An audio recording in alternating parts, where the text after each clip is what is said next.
lief in je, mijn dierbaar geboorteland. Alleen aan jou heb ik heel mijn hart verpand. Waar de vissers heel gelukkig en tevreden stil mijmeren vissen in die mooie blauwe zee. Ach, lief Indië, nimmer zal ik jou vergeten. En altijd zal ik jou mijn liefde geven. Want jij bent de parel in de gordel van smaragd. En jouw oordeel wordt steeds door mij herdacht.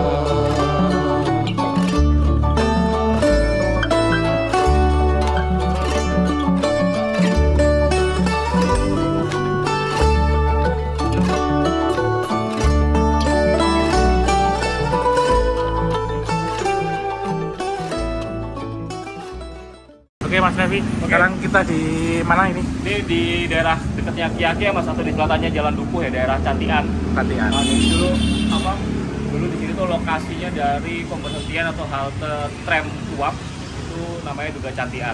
Iya. Nah, ini merupakan seksi kedua yang jalurnya diresmikan pada tahun 1889. Setelah seksi pertama itu dari ujung sampai Kabupaten Selat atau daerah Benteng itu, Port Prince Hendrik. Lalu seksi kedua ini dari Prince Hendrik sampai ke daerah Bibis di dekatnya stasiun Surabaya Kota itu. Nah, ini haltenya di sini Mas, kita bisa lihat kan sampai sekarang kan juga suasananya kan masih hidup perdagangan kan di sini kan. Maksudnya banyak toko-toko, lalu juga dekat basis kawasan perekonomian yang dihidupin sama orang-orang Tionghoa. Jadinya nggak susah lah untuk nebak kenapa ada halte di sini. Baik, tujuannya memang untuk ke ini ya, Kembang Jepun ya? Ya, daerah Kembang Jepun. Karena itu daerah perdagangan. Nah, dulu namanya apa? Handlestraat. Handlestraat. Handlestraat ya. Handlestraat itu berarti kan jalan perdagangan kan? Iya. Jalan dagang lah. Iya, itulah makanya jalurnya tram itu kan selalu ke titik di mana ada keramaian kan Mas. Iya. Contohnya ya mungkin ada daerah perdagangan sini, terus nanti kalau ke utara sedikit nanti ada Pabean. Lalu juga itu ada kawasan orang-orang Arab kan di situ. Iya. Jadinya kan ya orang-orang Arab kan juga ngidupin perekonomian kan di sana kan. Jadinya ya itulah alasannya tentang perekonomian. Kalau tempatnya ramai perdagangan, otomatis penumpangnya yang mengarah ke situ juga banyak. Banyak ya. Ya selain kalau di Handlestraat itu kan beberapa catatan dari referensi Belanda itu ada Bank of Taiwan, terus kemudian ada HSBC, kemudian ada Netherlands Indies, Eskomto Bank, terus kemudian NHM, HVA juga sebelum pindah ke Jalan Merak ya? Jalan Merak ya? Jalan Merak. Ada di Chinese Forestrat. Chinese Forestrat. Sekarang apa namanya? Jalan Karet. Oh, Jalan Karet ya. Yang satu deretan sama ini punyanya NIS dulu, kantor barang itu ya? Iya. Nah, makanya kan jadi tahun 30-an akhir Mas, dari tahun 30-an akhir, dulu kan jalurnya kan ini tetap masih tram ya Mas ya. Itu dulu pernah diwacanakan itu akan dielektrifikasi oleh OJS atau operatornya tram Surabaya ya di masa era kolonial itu di akhir 30-an. Mereka itu bahkan sudah beli materialnya ya, bahan-bahannya untuk elektrifikasi itu kayak kabel overhead, kabel gantungnya itu udah dibeli Mas, itu mereka beli dari Jepang waktu itu. Nah, kemudian kan tidak terlaksana karena pecah Perang Dunia Kedua itu.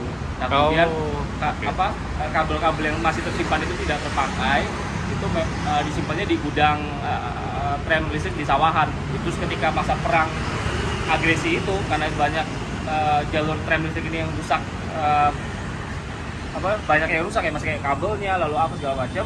Nah, itu kemudian dipakai untuk menjadi penggantinya lah ketika masa pemulihan jalur-jalur tram di Surabaya. Tapi buatan Jepang ya, bukan Ya, bukan buatan GE, buatan apa? Mereka kabelnya itu kalau dari bukunya si Prof. Dupak itu, aduh Oh, lupa iya. namanya apa bukunya. Nah itu apa namanya disebutnya itu mereka impornya dari Jepang mas. Nah terus ini kan karena pada waktu itu kenapa ini nggak dielektrifikasi bareng sama tram listrik di tahun 1920-an itu mas, tahun 1923 ini bukannya ya, ini kenapa nggak ikut? Karena jalurnya ini sempit mas, jalurnya ini sempit, ya kan nggak, kalau dipasang double track itu akan susah. Nanti kita bisa lihat ya di Jalan Duku, Iya, terus iya. kalau ke utara lagi itu kan jalan sempit. Kayak mungkin Mas Mansur bisa, tapi ketika dia masuk ke Benteng, lalu masuk ke Jalan Pati Yunus itu akan susah. Iya. Di apa namanya? Di apa ya? Istilahnya itu. Dielektrifikasi. Jadi susah karena space-nya space-nya Nggak cukup. Jadinya itu baru akan mau dijalankan tuh di akhir 30-an, tapi kan kemudian kan ada Perang Dunia Kedua, mungkin kabelnya sudah bikin, tapi sementara di Eropa nih untuk datengin yang lainnya kan nggak bisa karena sejak akhir tahun 39 kan pecah Perang Dunia kan di Eropa. Jadinya ya mungkin ya itu alasannya juga kenapa ambil kabelnya dari Jepang. Oke. Berarti kita berdiri di bekas halte Candian mas ya? Ya, Dan memang Candian. nggak ada bangunannya itu Nggak ada ya? bangunannya sih mas, karena kita juga mau bikin bangunan kan, walaupun katakanlah pos sederhana gitu kayaknya susah juga sih kalau harus bagi dengan jalan. Karena pinggir jalan pas ya? Iya, karena tram itu yang ada bangunannya nih ada di daerah yang paling banyak mas, itu di daerah Darmo sama daerah Diponegoro. Itu kan karena OJS waktu itu kan yang buka lahan itu kan, Iya.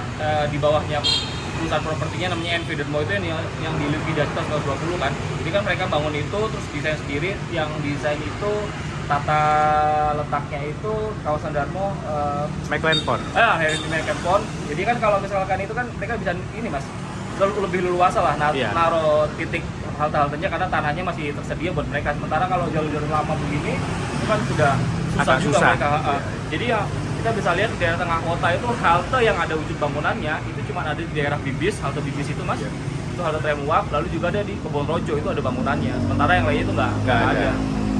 Karena ya susah space-nya juga. Kalau dilihat dari bekas jalannya itu realnya di mana mas ya? Ini relnya itu ada di sebelah kanan mas, di kanan jalan yang ke sini sampai dengan jalan Duku sana tetap di kan. Ini kan sebelah kanan nih mas ya, tapi Iya. nggak mepet banget.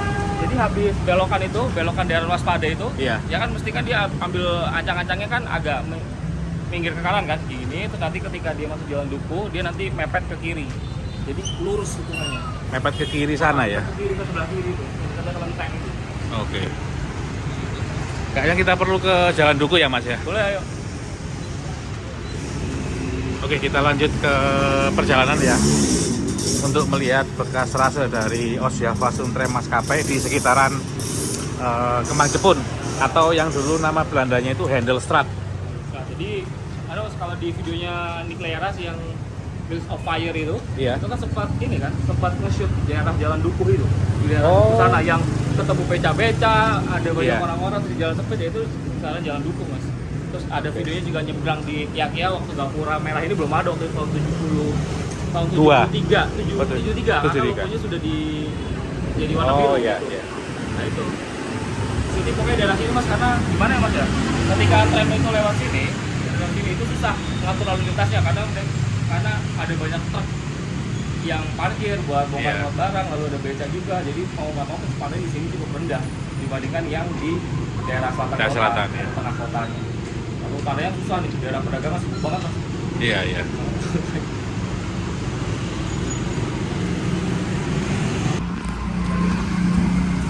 Ini kita di Jalan Duku ya mas ya? Jadi trasenya ini dulu nih, sini nanti ngikutin jalan ini sebelah kiri.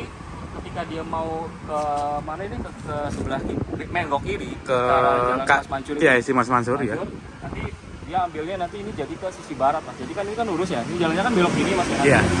Tapi trasenya nanti agak lurus ke sebelah kanan, ambil kuda-kuda atau ancang-ancangnya ketika dia mau belok ke kiri. Iya. Oke. Oke. Ini melebar-melebar. Jadi Jalan Duku itu dulu nama Belandanya Venusstraat. Ya. Venusstraat. Itu diambil dari nama Nah itu kurang tahu mas. nggak tahu ya.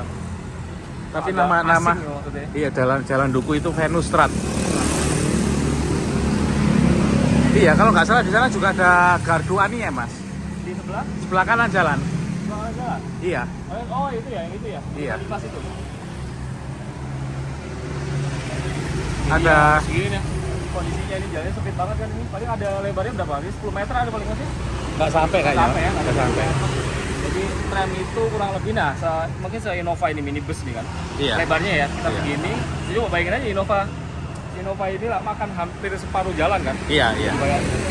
Tapi kalau tram listrik, jadi agak susah juga nih. Apalagi kalau bayangin aja nih lokonya segini, lebar keretanya juga lebih lebar sedikit. Habis itu bawa 3 sampai 4 gerbong kan. Bakal sempit banget nih jalannya. Iya, iya, iya. Ini andaikan masih hidup ya mas, andaikan masih hidup ini susah sih ngaturnya lewat sini. Soalnya di hari weekend kayak gini kan, Iya. ya di weekend gini aja aduh, saya masih padat juga, masih ramai. Iya, iya.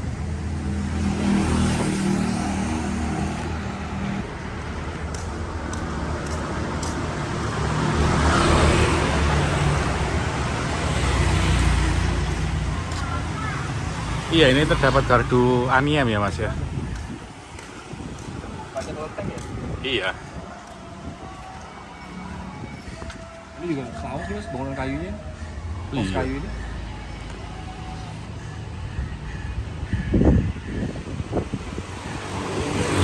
Kalau ada gardu Aniem itu biasanya perkampungan padat biasanya. Perumahan padat, ya, perumahan padat. Itu berarti dari sini berarti ini mas, listriknya dialirin disebar di kampung Iya, ini. Mas. iya. Nah ini sumbernya dari mana kalau untuk wilayah utara, dulu zaman dulu? Ya biasanya kalau yang pertama ya dari ini mas, dari kalau model gini kan generasi pertama ya. Ya, dari pertama. Itu diambil dari Gemblongan, Oh, pakai kabel. pakai kabel.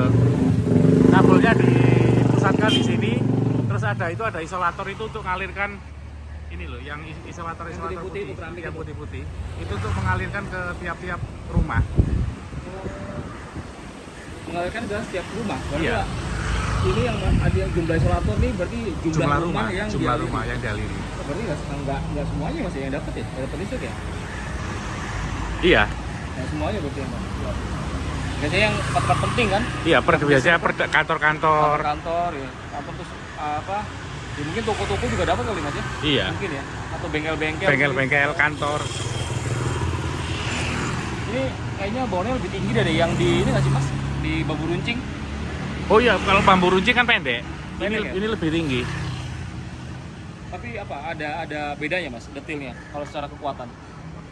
Ini yang agak kurang tahu sih Itu mas. belum dikulik ya? Belum pernah ngulik ketinggian apa transformator Aniem ini.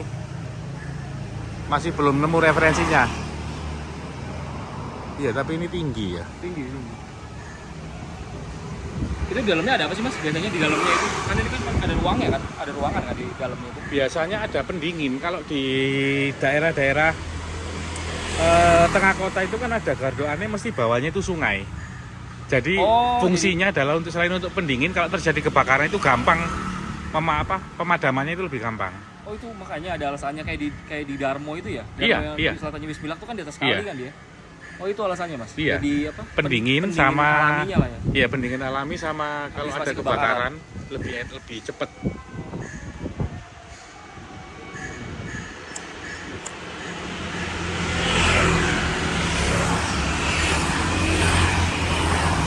Berarti nggak heran ya, daerah sini ada kelenteng, terus ada perdagangan, sehingga UJS membuat jalurnya menuju ke sini ya mas. Ini ya, daerah perdagangan atau daerah komersil lah mas? Iya, iya. Ada yang sini kan campur aduk semua mas, ada orang Chinese-nya, terus Eropa. dekat, ya ada orang Eropa, lalu juga orang-orang kita nih, orang-orang pribumi kan yang mungkin dulu jadi buruhnya atau mungkin juga dulu dagang di pasar Pabean, Iya, iya. lalu juga dekat sama orang Arab, jadi kan dulu udah menyatu tuh mas, udah membaur dari sini. Iya. Ya walaupun ini ya, walaupun secara kelas di keretanya itu ada di tram itu dibedakan kan, tapi secara fasilitas sebenarnya sih nggak ada perbedaan yang berarti mas. Contohnya kayak kelas 1, kelas 2, kelas 3 paling hanya beda di bangku. Tapi secara kenyamanan kan nggak ada bedanya. Wong Iya, iya. zaman dulu nggak ada AC-nya. Ya paling kalau pribumi itu kelas 3 mungkin bangkunya tuh cuma bangku aja kayak bangku panjang bakso itu mas, Iya. gitu yang mungkin tengah-tengahnya juga ada bangkunya, ada 3 bangku. Terus mungkin yang kelas 2 itu Asia Timur tuh pakai bangku biasa tapi sudah ada sendirannya. Yang kelas 1 tuh bangku rotan gitu-gitu aja paling, nggak ada bedanya. Oke. Cuman harga ya karena itu kan agak-agak rasis aja itu orang-orang Belanda. Oke.